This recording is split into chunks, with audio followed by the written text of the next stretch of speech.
Welcome to A Coffee With. First of all, what's your order?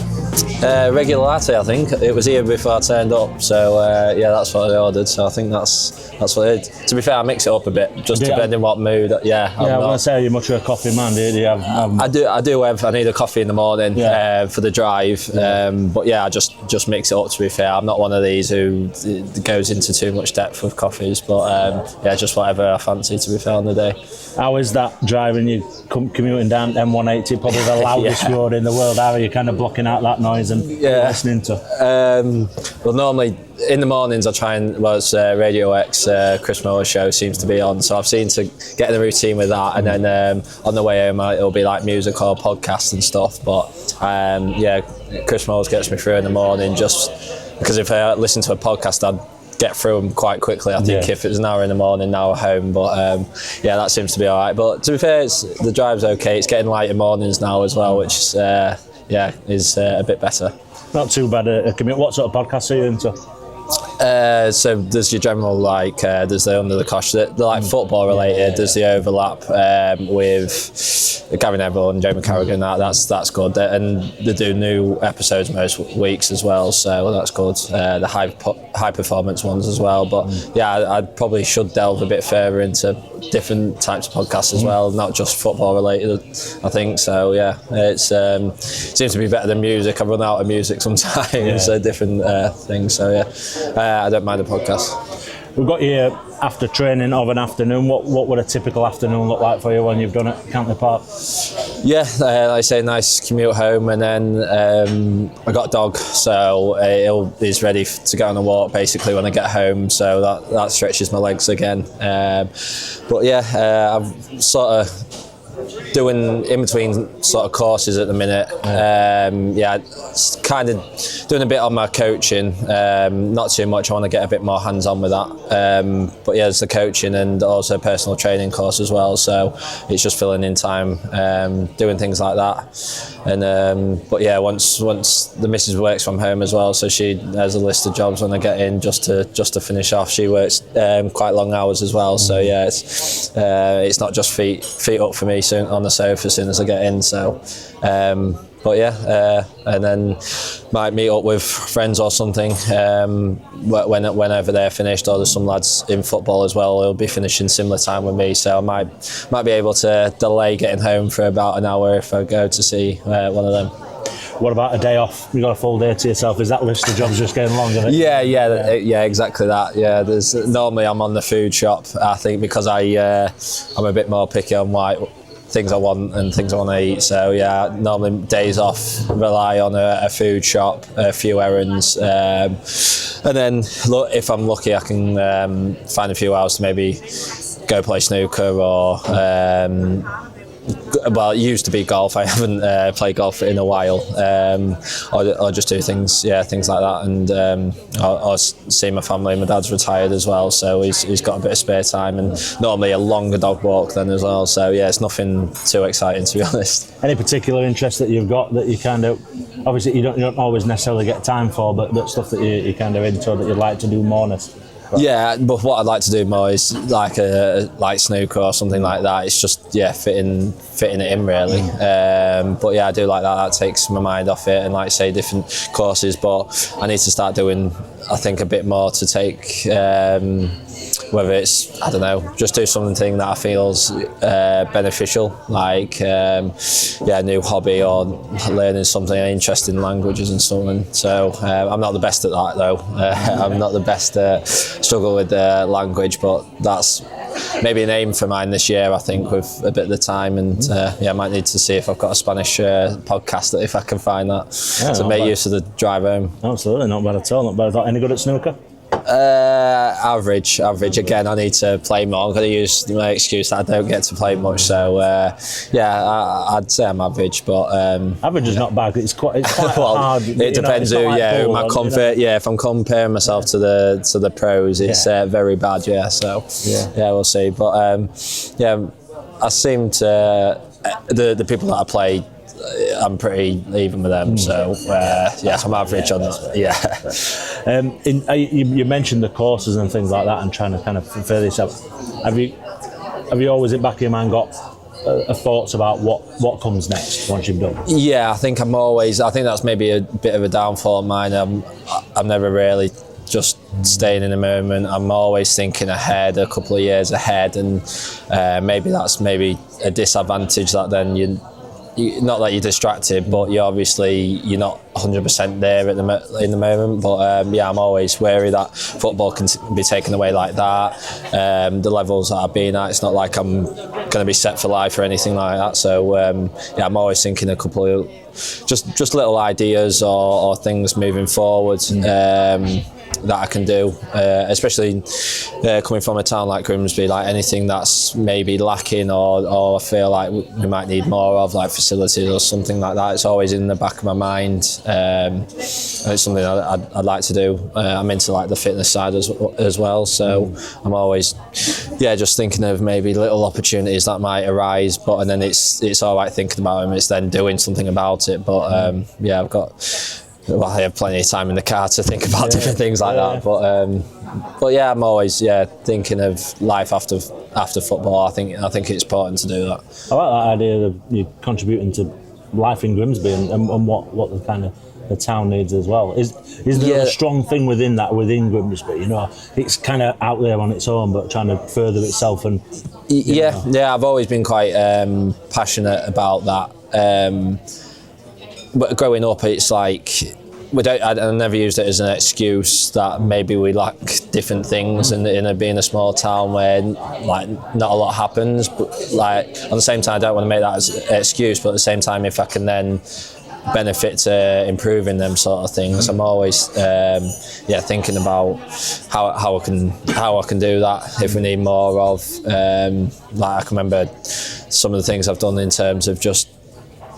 Like it was more the facilities. There's obviously parks and stuff, but like we haven't got massive access to great facilities. Like I think there's 2 facilities, artificial grass that are free for the public to then go and use and stuff like that. Or there's obviously artificial in schools and stuff like more common now. But it's just things like that and just creating more.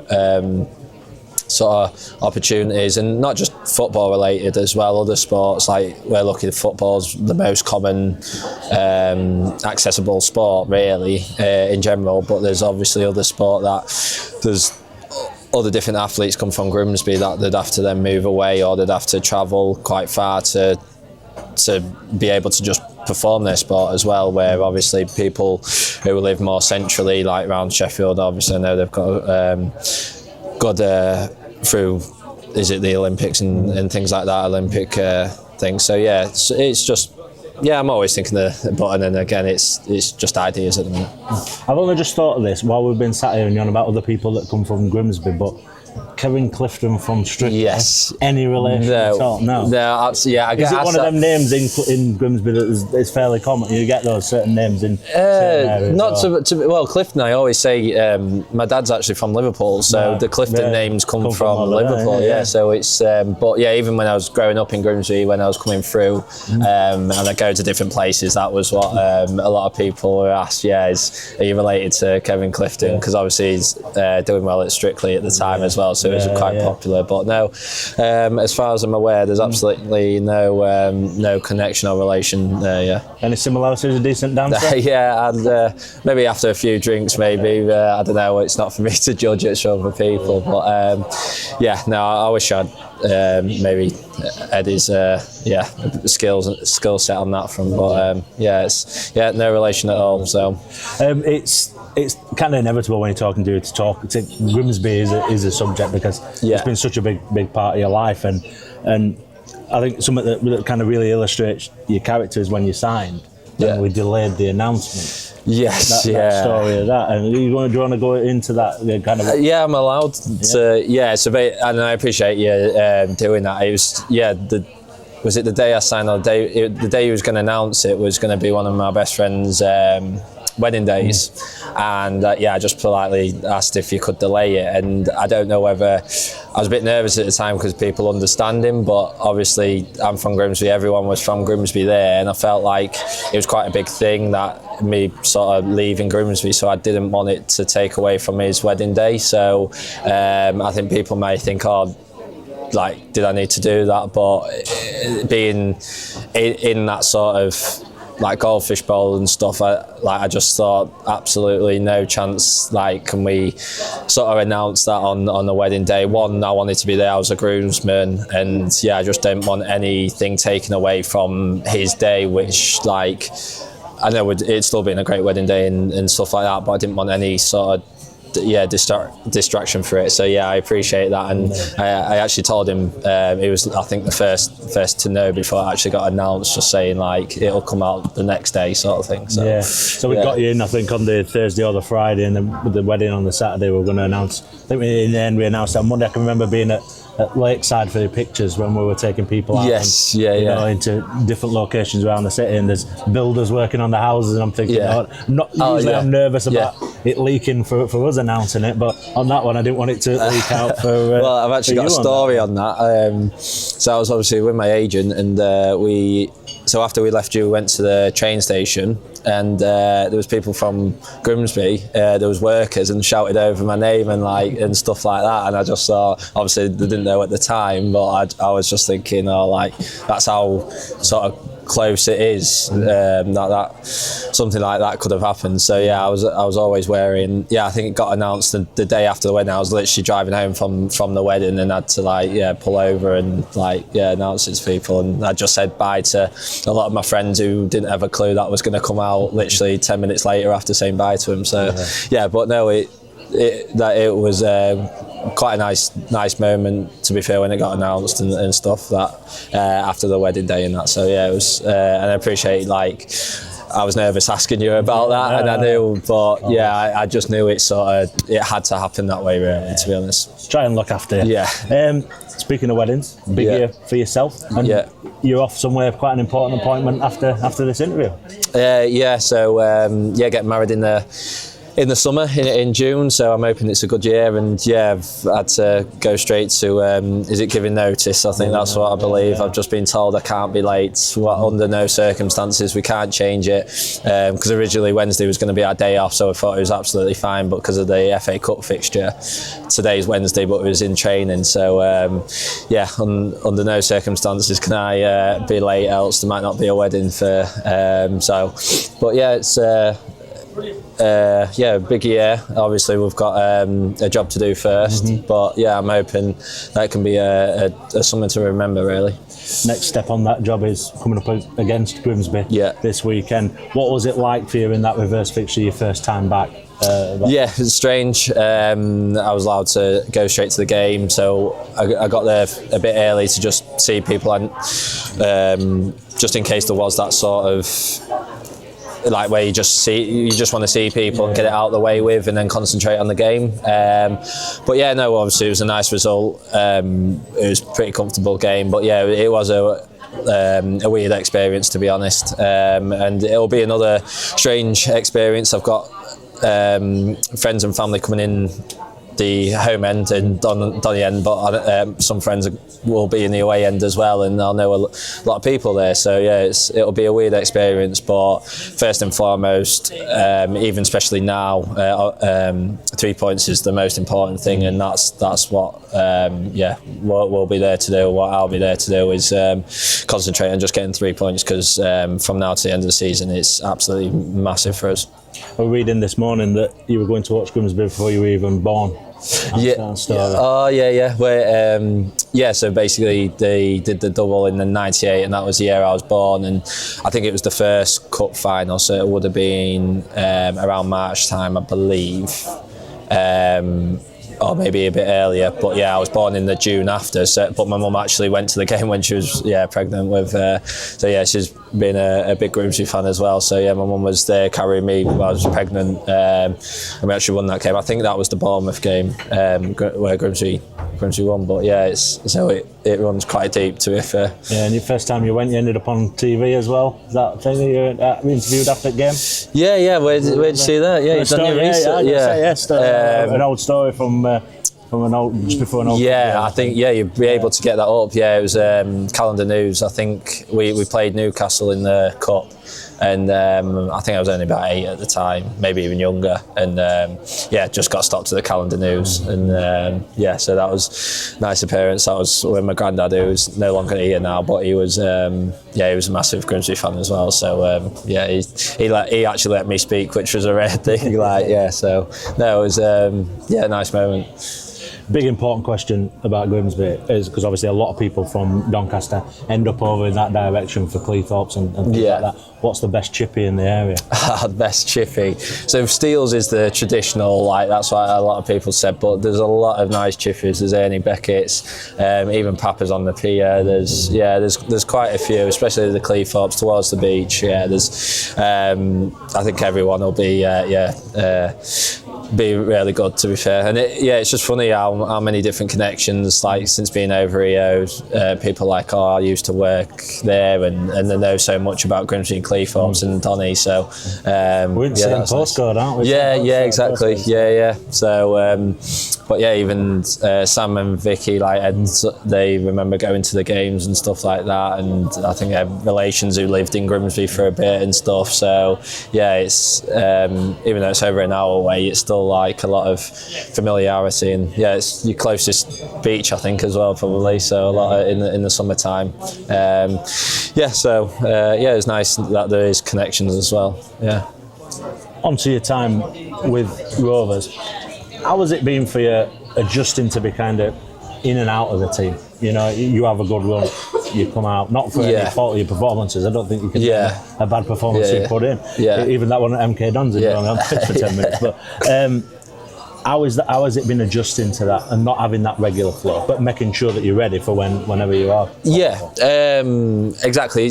I've done it in my career before. Obviously, the older I got, the more regular I become in Grimsby. But I always knew that could be an option. I think you just look at our squad and the squad depth, and it's a different sort of competition. And I think there's only a few players in the squad that have been regulars. Really, it has changed over this course of the season. So you just have to be ready. I've said it in the interviews plenty of times, but I would like to obviously build a bit of momentum and get a run going, but either way, I feel like I contribute, whether I come off the bench and stuff. And the first and foremost is getting promoted. So it's you do everything possible to sort of help the team in whatever way you get asked, really. So promotion is key. That's the aim. That's why I want to be here. We want to get Doncaster back in League One. So. You just sort of take it like whenever you get called upon is your job to bring your absolute best on that day, and that's what you try. Not always it happens, but that's the way, that's the attitude I have, really. We've seen it as well, haven't we? How much everybody has contributed. You know, that the people coming off the bench are massive, massive for this team. Yeah, exactly. The bench is so strong. The squad's been so strong, and we're a fairly big squad as well. So there's constant competition as well. No one's got a right to just play week in, week out. If you drop your levels by any decent amount, then someone else is ready to be there and take your place. But it's healthy competition as well. We're a good squad like that. Everyone pulls together, and I think that's important as well. So it's one of them. It's just keeping ready, keeping your head down, and coming in training every day and sort of enjoying training, and taking it game by game as well. Are you enjoying it? You know, being part of this group and working under the staff.